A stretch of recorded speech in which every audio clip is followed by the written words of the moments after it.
I put down here some themes that we worked on in 2015-16. Most of these are just continuations of things we've been doing since 2011.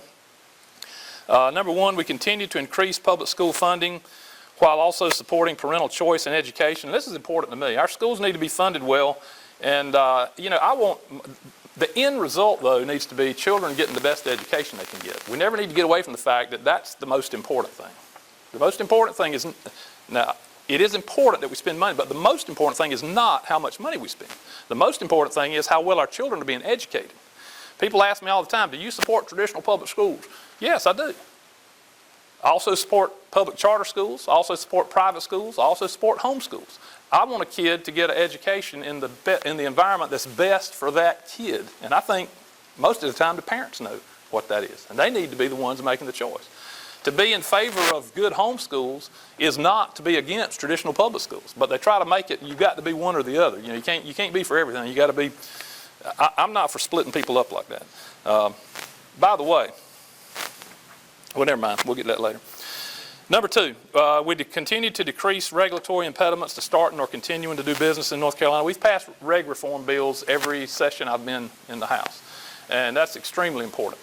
One of the first things I got the honor to be able to do when I first got in the House in 2011 is Speaker Tillis got about 8 or 10 of us House members to sit down with the economic developers from around the state. And most of us went to an office. There's a law office in Raleigh that had another office in Greensboro, another office in Charlotte, and we teleconferenced with these economic developers from the different areas.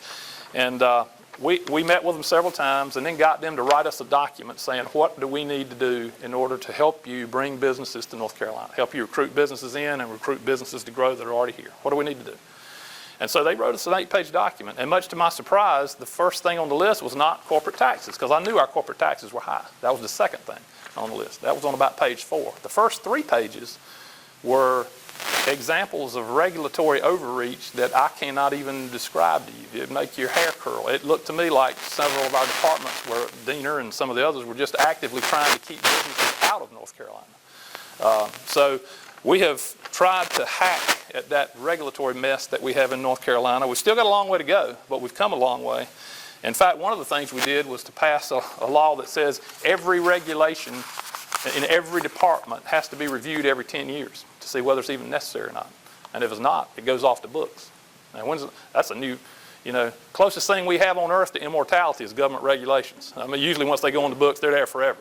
But we've decided not to operate that way anymore in North Carolina. Number 3, we continue to lower taxes on personal and corporate income to make our state more competitive. Number 4, we added to contingency funds for future state emergencies or economic slowdowns. Number 5, we dealt with a coal ash problem that had been ignored for 80 years. Now, 75 of those years, the Democrats were in charge of the state. And now I hear some of them ranting and raving about what we did or didn't do with the coal ash. Well, you didn't do anything. You just sat on it for 75 years. Some of these coal ash ponds are 80 years old. Well, you didn't make Duke do enough. You weren't tough. You didn't make Duke do anything.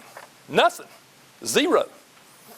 At least we've acted. And one thing we've done is guaranteed that everybody who lives around one of these coal ash ponds is going to have clean drinking water, piped drinking water. We had bottles for a while.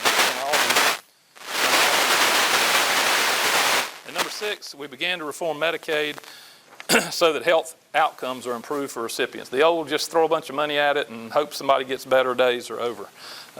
We're reforming that system so that it's actually based on outcomes. The health providers will be paid based on health outcomes, not just based on, I've got a cold, I'm going to go to the emergency room because it's free.